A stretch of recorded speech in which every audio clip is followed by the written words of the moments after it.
Beer ಕುಡಿದ್ರೆ kidney stone ಅಲ್ಲ, ಕಿಡ್ನಿನೇ ಹೋಗ್ಬಿಡುತ್ತೆ. ಸೊ ಬಿಯರ್ ಕುಡಿದವಾಗ ನಮ್ಮಲ್ಲಾಗುವಂಥ 3 ಚೇಂಜಸ್ನ ನಾನು ಹೇಳ್ತೀನಿ. ಒಂದು, ಬಿಯರ್ ಕುಡಿದ್ರೆ ಫುಲ್ಲು ಡಿಹೈಡ್ರೇಷನ್ ಸ್ಟಾರ್ಟ್ ಆಗುತ್ತೆ. ಸೊ ಡಿಹೈಡ್ರೇಷನ್ ಆದಾಗ ಯೂರಿನ್ ಪ್ರೊಡಕ್ಷನ್ ಕಮ್ಮಿ ಆಗುತ್ತೆ. ಯೂರಿನ್ ಪ್ರೊಡಕ್ಷನ್ ಕಮ್ಮಿ ಆದರೆ ಕಾನ್ಸಂಟ್ರೇಷನ್ ಆಫ್ ದ ಯೂರಿನ್ ಜಾಸ್ತಿ ಆಗಿ ಸ್ಟೋನ್ ಫಾರ್ಮೇಷನ್ ಆಗುತ್ತೆ. ಎರಡನೇದು, ಬಿಯರ್ ಕುಡಿದವಾಗ ಅದರಲ್ಲಿ ಪ್ಯೂರಿನ್ ಅನ್ನೋವಂಥ ಕಂಟೆಂಟ್ಸ್ ಜಾಸ್ತಿ ಇರೋದ್ರಿಂದ ಅದು ಯೂರಿಕ್ ಆ್ಯಸಿಡ್ ಸ್ಟೋನ್ಸ್ ಅನ್ನೋವಂಥದ್ದನ್ನು ಪ್ರೊಡ್ಯೂಸ್ ಮಾಡುತ್ತೆ. ಸೊ ಮೂರನೇ ಕಾಂಪೊನೆಂಟ್ ಏನು, ಬಿಯರ್ ಕುಡಿಯೋದ್ರಿಂದ ಅದರಲ್ಲಿ ಹೈ ಶುಗರ್ ಲೆವೆಲ್ಸ್ ಇರೋದ್ರಿಂದ ಶುಗರ್ಸ್ ಮತ್ತು ಕಿಡ್ನಿಯಲ್ಲಿ ಎಕ್ಸ್ಕ್ರೀಟ್ ಆಗಿ ಯೂರಿನ್ ಇನ್ಫೆಕ್ಷನ್ ಅನ್ನೋವಂಥದ್ದೆಲ್ಲ ಏನಾದರೂ ಇತ್ತು ಅಂತ ಹೇಳಿದ್ರೆ ಫ್ಲೇರ್ ಅಪ್ ಆಗುತ್ತೆ.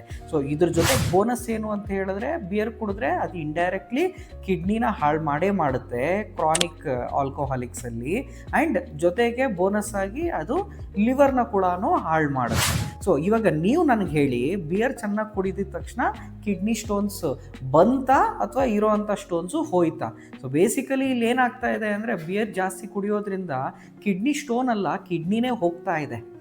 ಸೊ ಈ ಮಿಸ್ಕನ್ಸೆಪ್ಷನ್ ಯಾಕೆ ಬಂದಿದೆ ಅಂತ ಹೇಳಿದ್ರೆ, ಯೂಶ್ವಲಿ ಪಾರ್ಟಿ ಮಾಡೋವಾಗ, ಚೆನ್ನಾಗಿ ಬಿಯರ್ ಕೊಡೋವಾಗ ಅಥವಾ ಯಾವುದೇ ಆಲ್ಕೋಹಾಲ್ ತಗೊಳ್ಳೋವಾಗ ಮತ್ತೆ ಮತ್ತೆ ಯೂರಿನ್ಗೆ ಹೋಗ್ತಾನೆ ಇರ್ತಾರೆ. ಸೊ ಆದ್ದರಿಂದ ಏನು ಅಂದ್ಕೊಳ್ತಾರೆ, ಯೂರಿನ್ಗೆ ತುಂಬ ಸಲ ಹೋಗ್ತಾ ಇದ್ದೀವಿ ಅಂತ ಹೇಳಿದ್ರೆ ಸ್ಟೋನ್ಸ್ ಕೂಡ ಈಚೆಗೆ ಹೋಗುತ್ತೆ ಅನ್ನೋ ಥರ ಅಂದ್ಕೊಳ್ತಿದ್ದಾರೆ.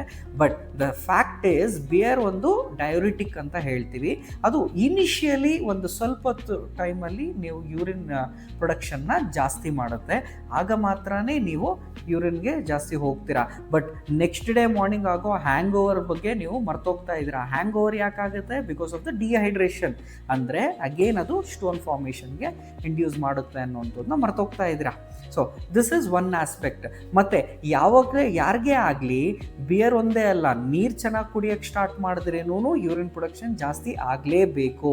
ಸೊ ಬಿಯರ್ ಜಾಸ್ತಿ ತಗೊಳ್ಳೋ ಬದಲು ನೀರು ಜಾಸ್ತಿ ತಗೊಳ್ಳಿ, ಅದು ಈವನ್ ಮೋರ್ ಬೆಟರ್. ಅಂದರೆ ನಿಮ್ಮ ಕಿಡ್ನಿನೂ ಉಳಿಸುತ್ತೆ ಆ್ಯಂಡ್ ನಿಮ್ಮ ಹೆಲ್ತನ್ನು ಕಾಪಾಡುತ್ತೆ. So I can put it in a way that replace your beer with water, that is more useful.